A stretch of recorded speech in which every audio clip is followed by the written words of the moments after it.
musée. Alors, Monsieur Guy Chigoro est le directeur général et fondateur d'Afro-Musée Montréal.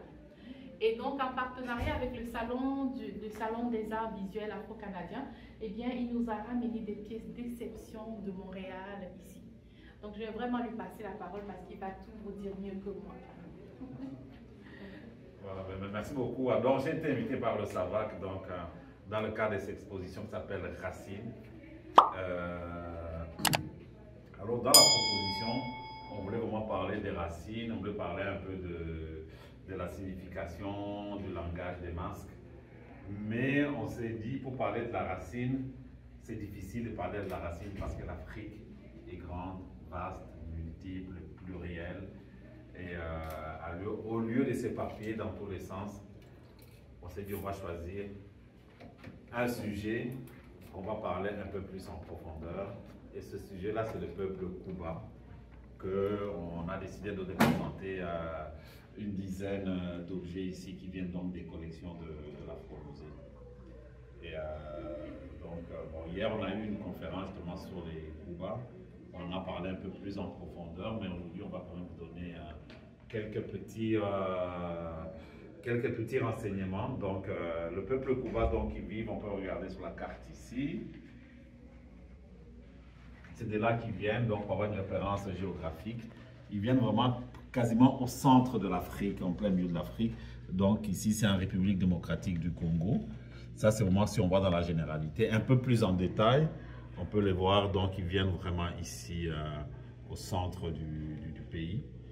Et pourquoi est-ce qu'on a choisi les Kuba? Parce que c'est un peuple qui a résisté quand même assez bien à l'esclavage d'abord, puis à la colonisation, parce qu'ils ont réussi à garder leur tradition, surtout leur production artistique, jusqu'à aujourd'hui. Comme vous le savez, malheureusement, dans beaucoup de cultures, il y a beaucoup de traditions, beaucoup de savoir-faire qui se perdent. Mais eux, ils ont réussi à garder ça jusqu'à aujourd'hui. Même l'organisation sociale, et c'est sûr que ça a évolué, bon, comme toute société évolue. Même l'organisation sociale, la gouvernance, etc. Ils ont gardé vraiment les mêmes... donc, ils ont résisté, quoi. Donc, et alors, on s'est dit, on va vous présenter quelques œuvres, justement, qui démontrent comment est-ce qu'ils ont pu traverser cette période douloureuse tout en gardant leur tradition artistique. Donc les Kuba, ils sont très réputés pour plusieurs choses. Dans la région, on les appelle les peuples de l'éclair parce que c'est des grands métallurgistes. Leurs lames, ils ont fait beaucoup d'essais. Vous voyez même sur Google, juste des couteaux Kuba, vous allez voir, ils sont vraiment splendides. Bon, on n'en a pas ici. Mais on les appelle aussi des très grands tisserands parce que moi, des spécialistes du tissage de raffia. Alors, on en a quelques spécimens ici. Donc, on peut voir, celui-là, c'est au moins le plus ancien, qui doit avoir peut-être 100, 150 ans peut-être. Vous pouvez voir aussi,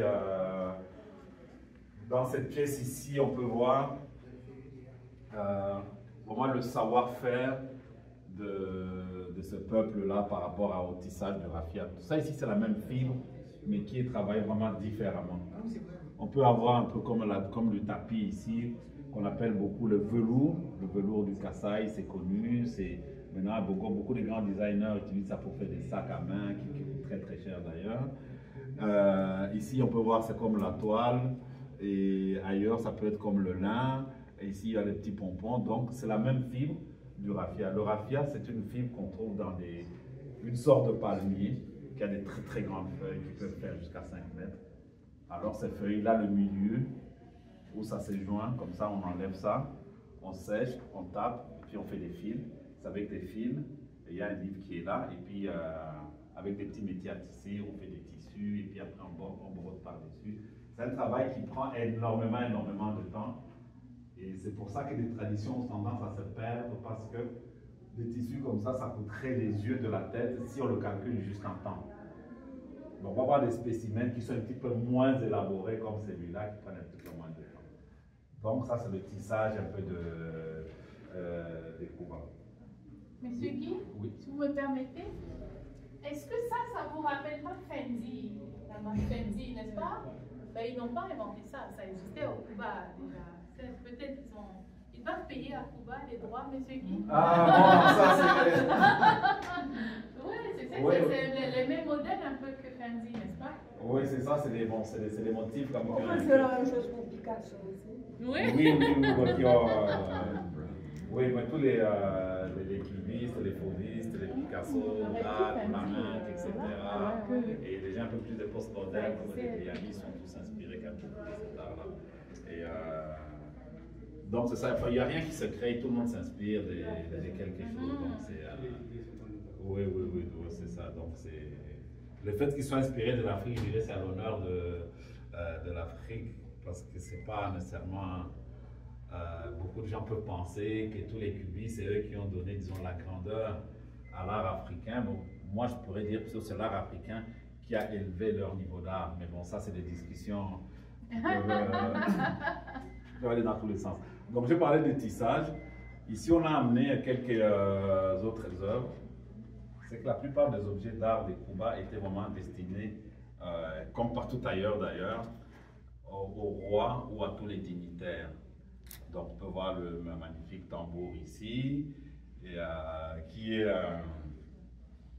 et d'ailleurs, le Cuba, c'est vraiment les champions de mix média, comme on dit. Bon, ils utilisaient plusieurs matériaux pour composer leurs œuvres d'art. On peut voir sur le tambour ici, c'est la même technique que sur le masque qu'on va voir un peu plus tard.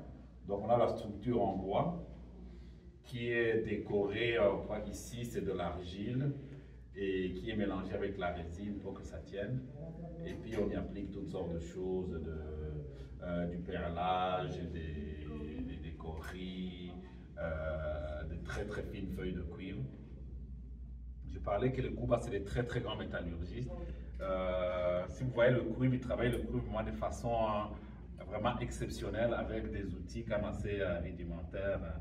Comme je disais, 3 pierres, un feu au milieu, une enclume à côté, et puis ils font des merveilles au niveau de la métallurgie. Et donc c'est très très difficile d'obtenir du cuivre aussi fin, mais eux ils le faisaient, ils l'incorporaient beaucoup dans plusieurs œuvres d'art qu'ils ont fait, comme le magnifique tambour ici. Ça, bon, dans la présentation que j'ai fait hier, j'ai monté des photos. C'est moi des tambours qu'on utilisait pour faire de la musique, souvent quand le roi sortait. Et les masques Cuba étaient essentiellement utilisés. Ce n'était pas vraiment des masques de prière ou des cultes comme dans beaucoup de cultures, mais c'était plutôt des masques de divertissement.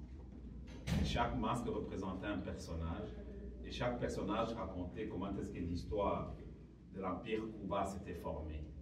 Et c'est comme ça que l'histoire se perpétue de génération en génération, avec justement cette forme de divertissement, avec la musique et la danse.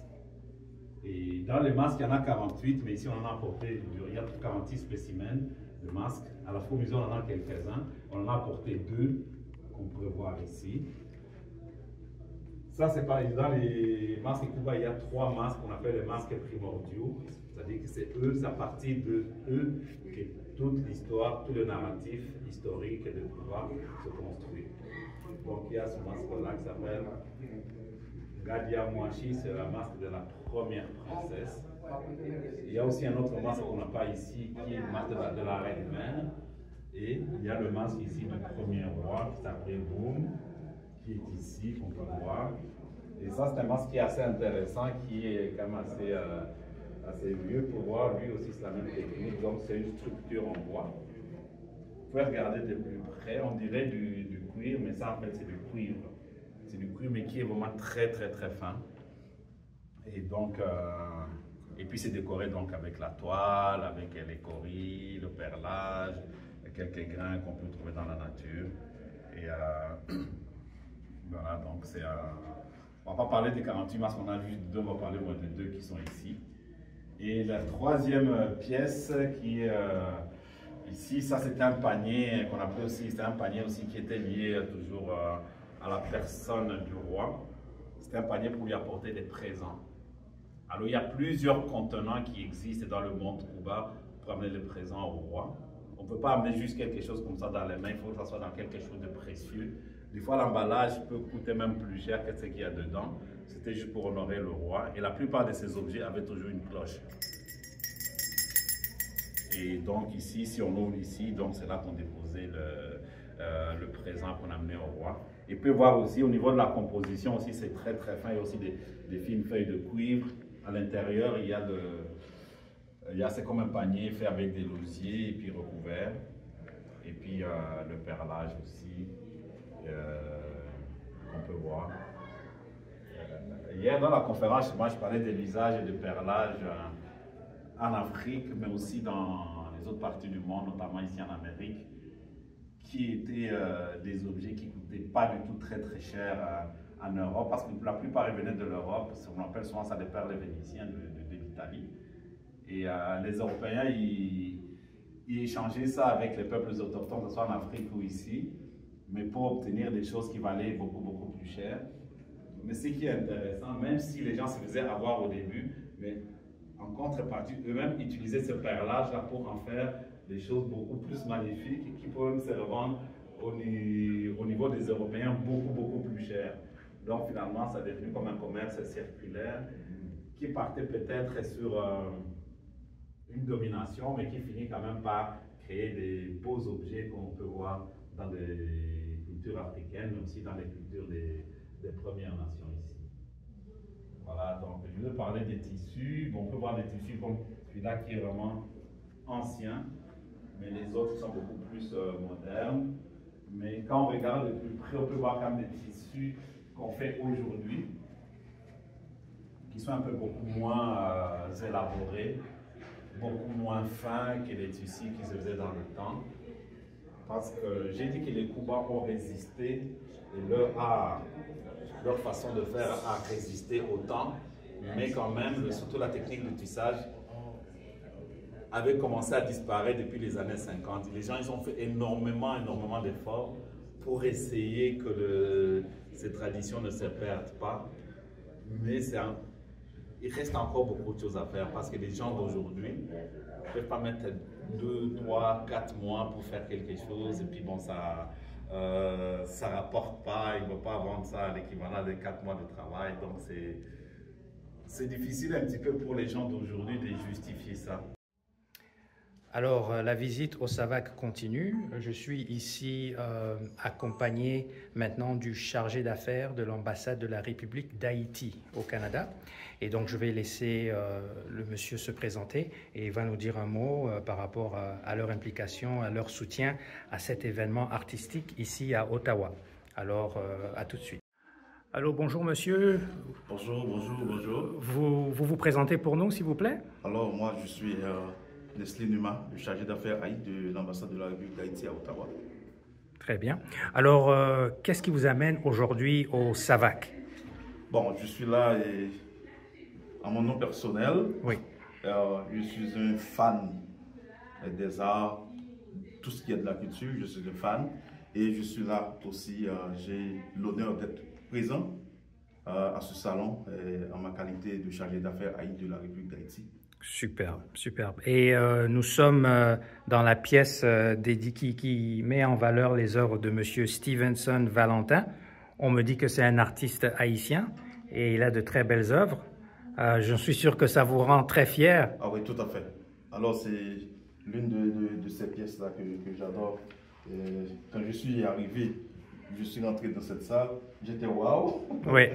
Et j'ai l'impression que je vais m'acheter cette œuvre-là. Très bien, très bien. Ah oui. Oui. Ben, bravo, ça va. Je suis sûr que l'artiste, M. Valentin, sera très honoré.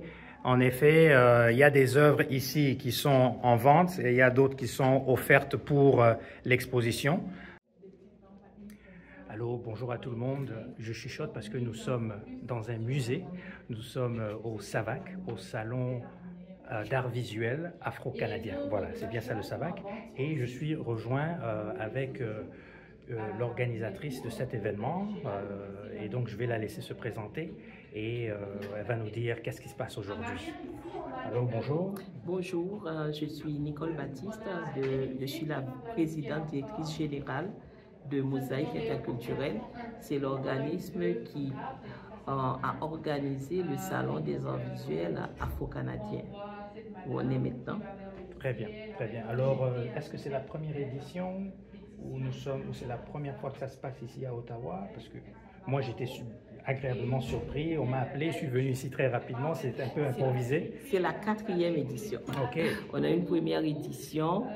On était en pleine pandémie. On l'a eu en mode virtuel, puis après on l'a eu dans l'ouest d'Ottawa à la Maison de la Francophonie. Okay. L'autre édition, on l'a eu un mois, une exposition qui a duré un mois au Sénat canadien, invité par le Focus des sénateurs et sénatrices noirs. Ok, j'imagine que la sénatrice Amina Gerba était impliquée. Amina Gerba, Marie-Françoise Mégy, la sénatrice Bernadette Clément, ainsi de suite. Et maintenant, l'année dernière, on a eu une 3e édition qui s'est passée, c'était une tournée à Montréal. On a eu un défilé de mode et une exposition dans le même espace. Et puis on l'a eu à Ottawa. Vous voyez? Et cette année, c'est un peu plus grandiose, parce qu'on présente 8 artistes et ça dure 4 jours. Alors, l'année passée, ça a duré 2 jours. Là, ça dure 4 jours et nous présentons 8 artistes.